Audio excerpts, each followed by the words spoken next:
Hello and welcome to this edition of Bayou Time. I'm your host, Keith Whiteside, licensed clinical social worker with Chairborne Home Care. Very glad you're joining us. However you may be joining us, we appreciate it very, very much. Always glad to have with us, getting updates from the troop. Trooper Russ Brennan, thanks for joining us here. We Oh, always appreciate glad it. to be here. All right.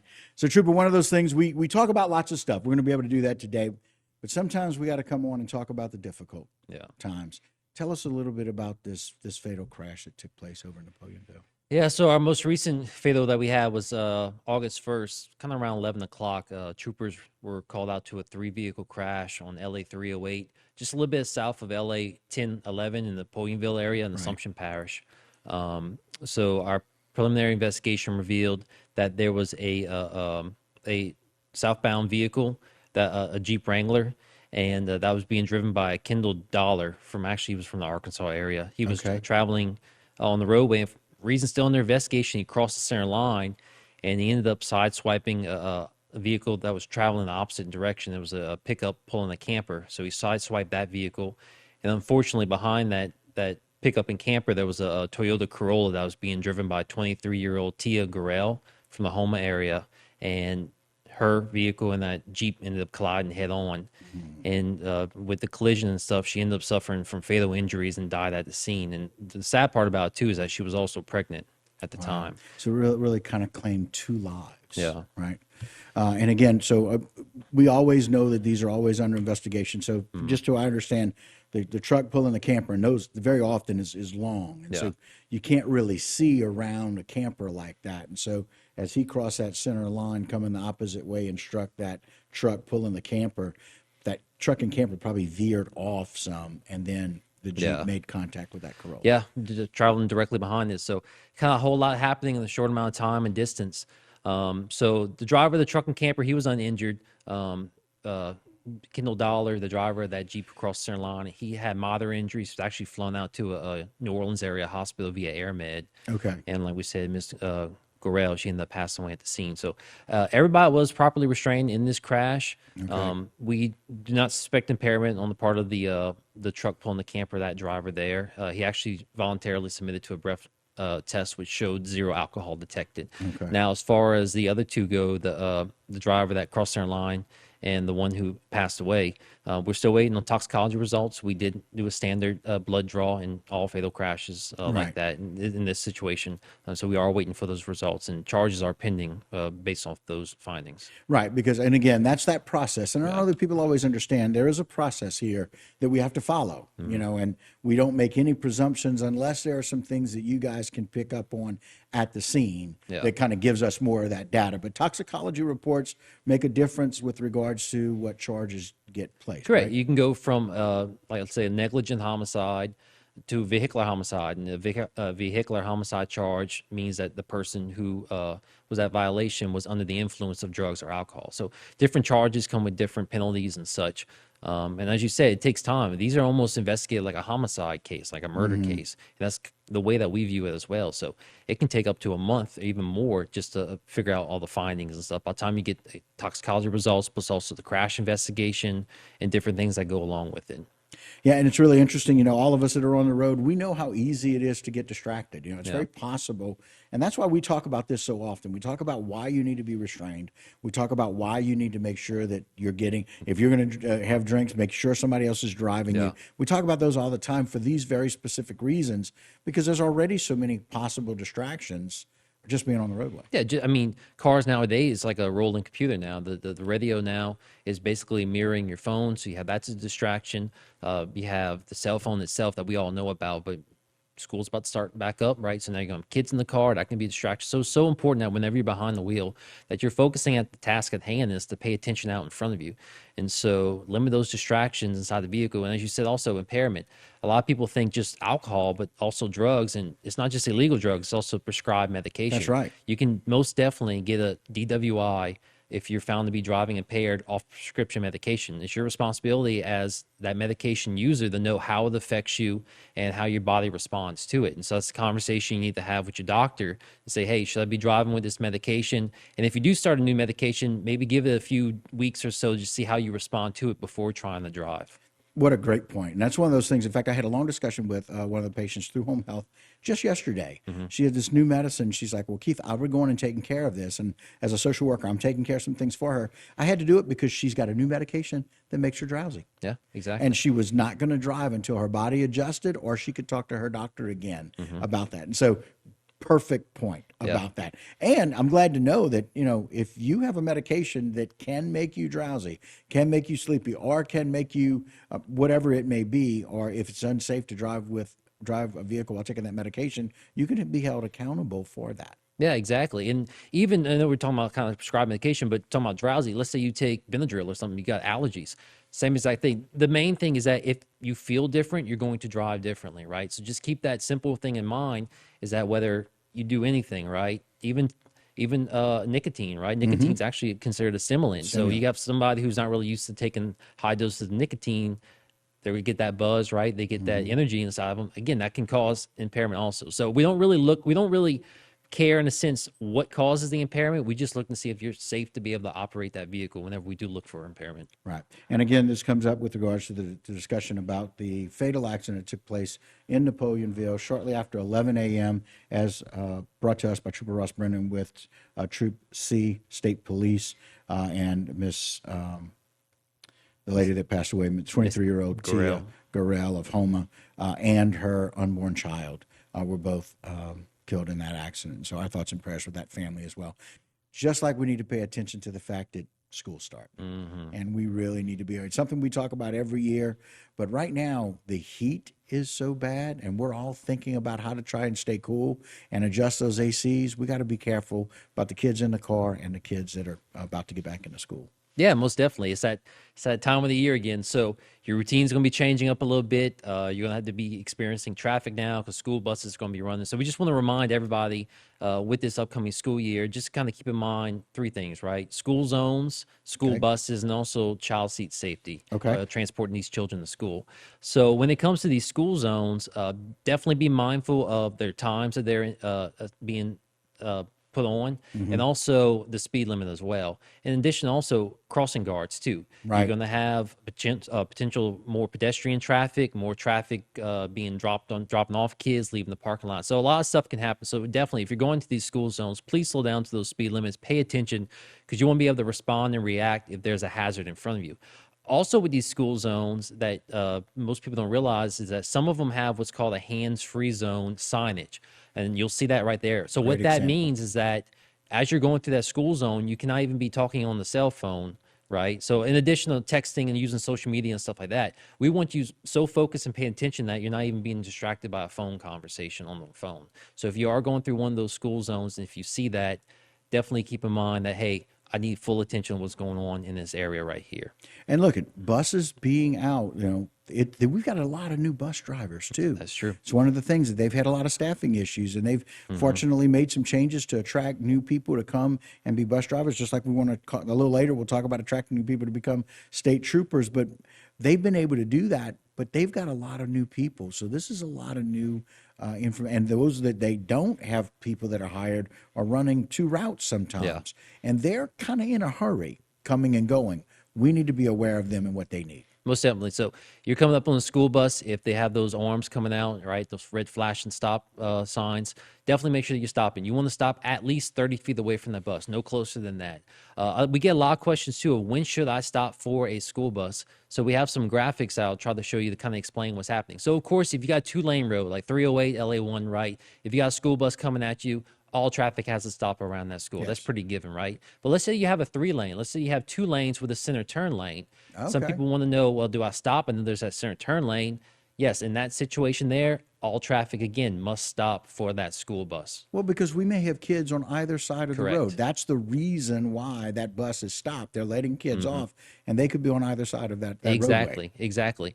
And let's say now you have a four-lane type of highway, right? So all these roads are still connected. The only thing in the middle is that center yellow line. Again, in this situation, all traffic must stop for that school bus. But let's say now we're down the bayou on 3235 or some type of road where there's a center median in the center. Well, in this particular case, the traffic that's traveling in the same direction as that school bus, they have to stop for the bus. But the traffic on the opposite side going the opposite direction, they just need to proceed with caution. You don't have to stop for that school bus if you're on the opposite side and there's a center median dividing the roadway. Same thing goes with a center turn lane. Okay. Same as that type of situation. So let's say a Martin Luther King type of roadway, that Okay. would be that. Then the traffic on the opposite side, opposite direction, they would not have to stop for that school bus. So there's a lot of different, a lot of things that go, a lot of people ask that questions. But that's Right. kind of general guideline. So when it's basically this is 5 lanes because there's a center lane Mm-hmm. and then 2 lanes on each side. Again, that oncoming traffic still needs to be aware. Yeah. Because we're talking about kids being dropped off. Some of them aren't that patient. I know that's hard to believe. Yeah. But kids aren't that patient. And so for some of them, we still need to be very cautious, Yes, even if exactly. there is a median between us or a turn lane between us with those 4 lanes. I love the clarification because it's important for people to realize, oh, well, there's a turn lane there. I don't need to stop. No, you do. Yeah. So any of those 2 or 4 lanes that do not have a median in the middle. Correct. Of them. Basically, there's a separation between two. And I guess lastly is also be mindful of transporting kids inside your vehicle. Definitely want to make sure that they are in their right, if they are young enough to ride in the car seat, right car seat for their age, height, and also their weight. Different seats have different requirements, so you can always get that checked out at child seat fitting stations. But another thing that a lot of people don't realize too is that in Louisiana, if the child is under 13 years old, they have to ride in the back seat of a vehicle if there's one available, right? Anybody 13 and younger. Well, must at be- 12, basically 12 and to below. 12, Yeah, so right. if you're under 13, 13-year-old, right. correct. Okay. We see a lot of times we got like a 10, 11, 12-year-old riding in the front seat. If that's the case, they have to ride in the back. If now, granted, there's some situations where it's like a right. single cab truck, they have to ride in the front seat, right? Correct. But there's one available to them, they have to ride, and that's state law, right? State law, Yeah. right, So you could be cited for that. So just kind of keep in mind those 3 things. Another thing too, we talk about school buses dropping and picking up kids, but also as you're traveling, be mindful of those speeds and again distractions because there's going to be children now waiting on the side of the road getting picked up. You don't want to have a situation where you veer off the road and God forbid something happens where you end up striking a child because you were driving distracted or weren't paying attention. Right. So That's again, why those hand-free. yes, exactly. So you just want to make sure that, again, full pay attention this time of the year, especially, trying to learn, hey, I need to adjust my time. Now I had to leave a little bit earlier Right. because of school bus routes. So just kind of keep all those things in mind. And look, getting to where we're going, where you guys are on 24, where I am coming off of 311, it's going to get much busier here with the start of school. Add that time in. New school bus drivers, maybe new parents dropping off at a new school, not really sure about exactly where the drop-offs are. We got to go slow. Yep, Take just our have time. patience. Yeah, That's it. with a patient start to a school year without any injuries or accidents is what we're always looking for. Definitely. Right, very good. Always want people to find out how things are going for y'all. Yeah. I know one of the things we talked about was some of those numbers as we, in the first segment, had to bring the news of this young lady, 23-year-old, passed away with her child as well. And so tell us a little bit about some of the numbers where we are and maybe how that relates to last year. So currently in this year, Troop C, we've investigated 15 fatal crashes resulting in 17 deaths. One person is too many, right? That still is a loved one of somebody who is not going to return home. But when you compare it to last year's numbers, at the same time, we were at 30 crashes resulting in 34 deaths. So we've definitely increased our enforcement efforts, and hopefully with educational programs and also coming on here, kind of spread the message. We're working together as a team, the community, and also law enforcement to be able to reduce these numbers down by trying to make some better choices on the roadway. So, I mean, basically, we're half of what we were last year. Now, we still want to get to zero, right? Our ultimate goal is 0 deaths on our roadway, and it takes everybody making those right choices. And because, like we said earlier, right, one person is still too many on the road. But we need to continue for the public to be able to make those right choices, whether it's driving not distracted, not driving impaired, wearing those seatbelts, because we're about to get into the holiday season too, right? So you're gonna have those, and statistically, those always kind of ramp up our numbers a little bit just going through the holiday season. So hopefully we can keep these numbers down as we wrap up this year. Well, and really good news that we're 50% reduction from last year at this time. So again, we want to continue that path. We want people to keep heeding those warnings, paying attention, and just always being better planned. If you're planned ahead for everything, every day, we talk about it with parties and with holidays, but if every day we're thinking ahead and we're thinking about safety, that'll make a difference. Most definitely. Yeah, you are the one behind the wheel. You're in control to be able to make those right choices to prevent not only you getting hurt, but somebody else getting hurt. Yeah, it's really interesting. I think very often, so many people, as we talk about having their phones with them so often, if you drop your phone, please leave it Yeah, or pull over and stop. I had to exactly. remind myself that the other day. Dropped my phone, and I thought, you know what? It is dead to me Yeah. until I stop and pick it up. Exactly, right. There's always a good idea and there's always a bad idea. And trying Right. to grab it in that moment while going Right. down the road, that's a bad idea. Exactly. Exactly. What are some good things happening at Troop C? I know we've got some good news for maybe some recruiting options. We do. So we actually are about to have our cadet class 102. They are graduating this Friday, the 4th.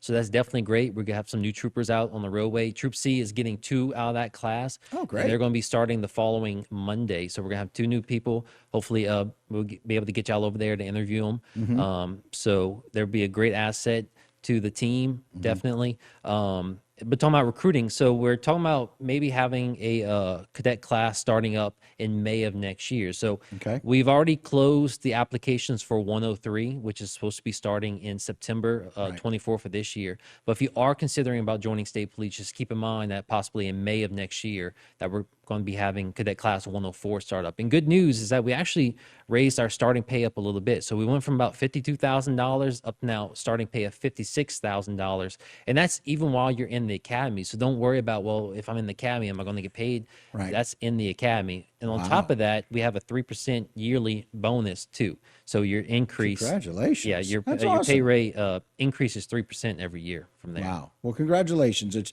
well deserved. And we know how hard all of your team and you guys work at Troop C, keeping us safe.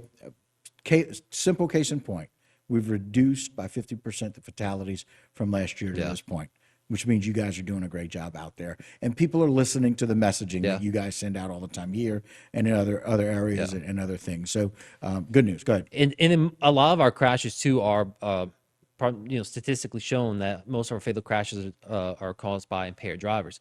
Troop C is one of the smallest troops inside the whole state, but yet we're probably number 2 per capita behind all the other troops at getting impaired drivers off the roadway. So even though while we're one of the smaller troops, our guys and girls are definitely out there hustling to try to keep the roadways safe from impaired drivers on the road. And again, knowing that that is the number one cause of these fatal crashes and fatal accidents, it's important to make sure that we keep impaired drivers off. So congratulations again, a second kudos, if you will, to really doing a good job because we know y'all cover a large area and y'all have had to do it being a little understaffed. A little bit. So currently we're about 45 of the troop right now. But that's every profession, right? Everybody's a little right. So hopefully that's what we're kind of hoping with this slight increase of starting pay, we kind of get some more people. So look, now if you ever thought about joining state police, now is definitely the time. They got good chances to be able to come on if you do apply. And so if you are interested in joining a career with state police, you can always go to lsp.org. We have a website. Our website, be able to go to our recruiting tab, and they have facts and questions, so they'll be able to answer some of that. And you also get in touch with some of our recruiters as well. Yeah. And, you know, one of those things, I think people think, man, if I become a trooper, I'm going to work all the time. I'm not going to be able to take any time off. I'm not going to be able to enjoy stuff. You guys still are able to find that good balance, as you and I got to spend a little time at our local theater here not too long ago and just enjoy some of the time off. But again, I don't want people to think that, oh, if I do that, then I'm all consumed by my job. It's got great balance to it. It does. So the way our schedule works is that we do like 2 on, 2 off. Then 3 on, 3 off. So we kind of go like that. And every 2 weeks we do flip from day shift to night shift. Day to night, right. So you do have some weekends off, basically every other weekend off. So you definitely have time to yourself, time to your families, and you can take, of course, vacation time as well. Absolutely. Always necessary. So again, it's just one of those things I want people to know there can be great balance in helping others the way that y'all do and being able to do that. So if anybody's interested, reach out. Again, it's lsp.org. We got Become a Trooper tab, and it has all the information that you would need right there. Well, Trooper, thanks so much for coming on. We appreciate it as always. Thanks for staying a little longer today. We appreciate that. Thank you. I enjoy it. All right. Very good, guys. That'll do it for us with this particular segment. Don't go anywhere. A lot more local programming right here on HTV.